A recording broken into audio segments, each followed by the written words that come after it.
ఏమిటి? ఆవు పేడతో శుద్ధి చేసుకోవాలంట. ఆవు పేడతో శుద్ధి అంటే పూర్వకాలంలో మట్టి ఇళ్ళు మాత్రమే ఉండేవి కనుక ఆ ఇల్లు అందరూ తప్పనిసరిగా పేడతో అలికేవారు. అలికి అప్పుడు లోపల ముక్కెట్టుకు వస్తే అది ఈ రాక్షసుల యొక్క మెదడు వల్ల వచ్చే అపవిత్రత తొలగి అత్యంత పవిత్రమైన గోలోకంగా ఉండేది. ఇప్పుడు ఈ కలియుగంలో మార్పులు రాయిలు ఇంకో రకరకాల రాళ్లు వేసుకుని ఆవు పేడ తీసుకురాకపోవటం వల్ల ఇల్లు భయంకరం అయిపోయింది. అందుకని ఏం చేస్తున్నారు? క్రమేపీ బ్రహ్మదేవుడే ఆలోచించేట కొంతమంది మట్టిళ్ళు కాకుండా రాళ్లు, ఆ రోజుల్లో కూడా రాళ్లతో ఏర్పాటు చేసుకునేవారు కదా. ఈ ఇల్లు ఎలా పవిత్రం అవుతుంది? మొట్టమొదట గృహప్రవేశం నాడు గోవుని తెప్పాలి. గోవు దూడ ఆ ఇంట్లో పేడ వేయాలి. ఆ పేడ దూడ కనుక పేడ వేసిందా ఆ ఇల్లు చక్కగా ఎంత మేడైనా బాగుంటుంది, లేకపోతే గోడ కూడా పనికిరాదు. ఇక తర్వాత ప్రతి పుట్టినరోజు నాడు, పిల్లల పుట్టినరోజు నాడు, పెళ్లి రోజు నాడు, సంక్రాంతులు, పండుగల కాలంలో అది ఎంత గొప్ప మార్పులతో పరచబడిన ఇల్లైనా సరే ఆవు పేడ పట్టుకొచ్చి ఒక్కసారి ఇంట్లో రాసి తర్వాత కడగాలట.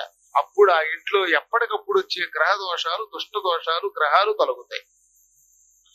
ఈ ఆవు పేడ, ఆవు యొక్క మూత్రం తప్ప గృహ దోషములను తొలగజేయడానికి ఉత్తమమైన మార్గం మరొకటి లేదు. అది మొట్టమొదటి మార్గం.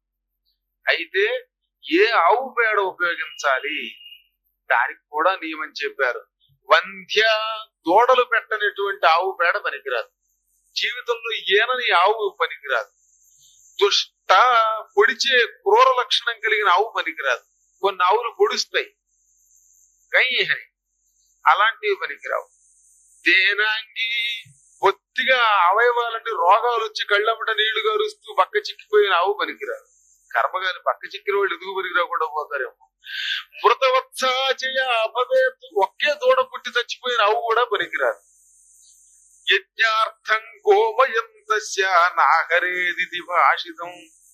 అంతేకాదట, యజ్ఞం కోసం తీసుకొచ్చేటటువంటి ఆవు ఉన్నదే, ఈ ఆవు చచ్చిపోయినటువంటి దూడ, అప్పుడే కొన్ని దూడలు ఏం చచ్చిపోతాయి పాపం, ఆ బాధలో ఉంటే దాన్ని పట్టుకురాకూడదు, అది కూడా పనికిరాదు.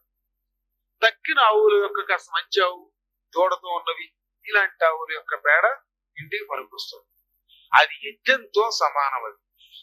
ఆకాశంలో రకరకాల కీటాలు తిరుగుతూ ఉంటాయి, పురుగులు గట్రా, ఇవన్నీ కూడా అలా తిరుగుతున్నప్పుడు అవి మన ఇంటి మీద వాలడం వల్ల కూడా ఇంటికి దోషం అట. దానికి ఏం చెప్పారు తెలుసునండి? పసుపు, ఆవు పేడ కలిపి పూర్వం ఇలా పైకి చల్లేవారు, గుమ్మాలకి పైకి, గడపలకి. అలా చల్లితే ఈ భయంకరమైన క్రిమికీటకాదుల యొక్క దోషం తొలగుతుంది. దాన్ని ప్రోత్తరణ అంటారు. బ్రహ్మగారు ఒక మాట చెప్పాడు. ఏమనంటే, మీ ఇంట్లో ఏదన్నా పూజ కానీ చెయ్యాలంటే, లేక పండుగ వచ్చినప్పుడు ఇంట్లో నలుగురు కలిసి హాయిగా విహరించాలంటే, భోజనం చెయ్యాలంటే, ఉత్తప్పుడు మీ ఇల్లు ఏదో మీరు కడుక్కుంటే శుద్ధం అవ్వదు. దానికి నియమం ఏమిటట అంటే, మన ఇంట్లో మనకి తెలియకుండానే ఎప్పుడు ఒకడు ఈ జుట్టు దూకుంటే ఇంట్లో పడుతుంది కదా, అందువల్ల రోజు ఇల్లు అపవిత్రం అవుతుంది. అలాగే జుట్టు లేకుండా ఎక్కడ ఉంటాం మనం? అంచేత ఇంట్లో రోజు తెలియకుండా అపవిత్రం అవుతుంది కనుక దీనికి ప్రత్యేకమైన కాలంలో శుద్ధి చెప్పారు.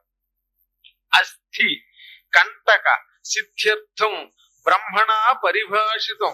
బ్రహ్మ చెప్పాడు, ఇంట్లో జుట్టు పడినా, గోరు పడినా, అస్థికలు, ఎముకలు పడినా, ఎముకలంటే ఏ ఎముకైనా అవ్వచ్చు, మాంసం తినేవాడు ఆ మాంసం కోసం ఇంటికి తెచ్చిన జంతువు యొక్క ఎముక పడినా ఇల్లు అపవిత్రమే. ఈ విధంగా రకరకాలైన కంటకాలు, ముళ్ళు, వీటి వల్ల అపవిత్రం అయ్యింది. ఈ ఇల్లు ఈ పండుగలు పూజల కాలంలో పవిత్రం చేయాలంటే కుశాహ దర్భలు పట్టుకురావాలి. దర్భలతోటి, తడిపిన దర్భలతోటి 4 గోడల్లోనూ టపాటపా కొట్టాలి. 4 దర్భలు ఒక్కొక్క మూలలోనూ వెయ్యాలి. అప్పటితో ఆ ఇల్లు ఆ పండుగ చేసుకోవడానికి కానీ, పూజ చేసుకోవడానికి కానీ పనికొస్తోంది. ముఖ్యంగా సప్తాహాలు అవి చేయాలంటే తప్పనిసరిగా ఈ ప్రక్రియ చేసే చెయ్యాలి. లేకపోతే చేసిన పరిపూర్ణ ఫలితం సిద్ధించదు. అగ్రే రానయనం ప్రోక్తం సౌ